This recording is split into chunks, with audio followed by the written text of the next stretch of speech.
নমস্কাৰ সকলোকে Assamese education YouTube চেনেলটোলৈ আপোনাক সকলোকে স্বাগতম জনাইছোঁ। এইটো এডভাৰটাইজমেণ্ট আহিছিলে কৰিমগঞ্জৰ ফালৰ পৰা আহিছিলে। কৰিমগঞ্জ ৰিক্ৰুটমেণ্ট হয়, কৰিমগঞ্জ জুডিচিয়েৰী ৰিক্ৰুটমেণ্ট 2024।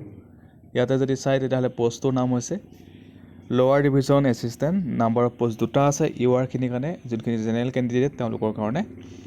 দৰমহা 14,000 টকাৰ পৰা 70,000 টকালৈকে দিছে আৰু গ্ৰেড পে দিছে 6,200 টকা। আৰু ইয়াতে যদি চাই আপোনালোকে অফলাইন যোগে আবেদন কৰিব লাগিব। এডুকেশ্যন কোৱালিফিকেশ্যন গম পাইছে, candidate must B graduate in any discipline. So' graduation degree pass কৰা হ'লে আবেদন কৰিব পাৰিব, ছায়েন্স আৰ্টছ কমাৰ্চ যিকোনো ষ্ট্ৰীমৰ পৰা। আৰু ইয়াতে উল্লেখ কৰা আছে যে আপোনালোকৰ বেছিক কম্পিউটাৰ নলেজ থাকিব লাগিব। Candidate must have basic computer knowledge. So' বেছিকখিনি কম্পিউটাৰো জানিব লাগিব। এতিয়া গৈছোঁ এজ লিমিটটো কিমান হ'ব লাগিব। 18 বছৰৰ পৰা 40 বছৰলৈকে আবেদন কৰিব পাৰিব। SC ST কাৰণে 5 বছৰ এক্সট্ৰাকৈ দিছে, OBC কাৰণে 3 বছৰ এক্সট্ৰাকৈ দিছে।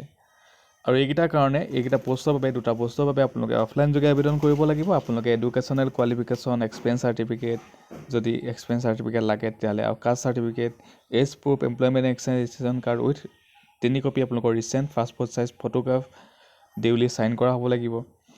আপোনালোকে পঠাব লাগিব office of the district legal services authority Karimganj, এইটো এড্ৰেছত পঠাব লাগিব। আৰু আপোনালোকে এনভেলপটোৰ ওপৰত লিখি দিব লাগিব application for the post of the lower division assistant বুলি লিখি দিব লাগিব। ব্লক লেটাৰত লিখিব। তাৰপিছত আহিলে আপোনালোকৰ লাষ্ট ডেট হৈছে, লাষ্ট ডেটটো গম পাইছেই, 24 এপ্ৰিল 2024লৈকে আছে, টিল 5টা PM লৈকে আছে। আপোনালোকে সোনকালে আবেদন কৰি ল'ব। সোনকালে আপোনালোকে পষ্ট যোগে পঠাই দিব যাতে 24 তাৰিখৰ আগত পাই যায়। চ' ধন্যবাদ। আজিৰ ভিডিঅ'টো ইমানেই আছিলে। আপোনালোকে ভিডিঅ'টো সকলোকে শ্বেয়াৰ কৰি দিব। ধন্যবাদ।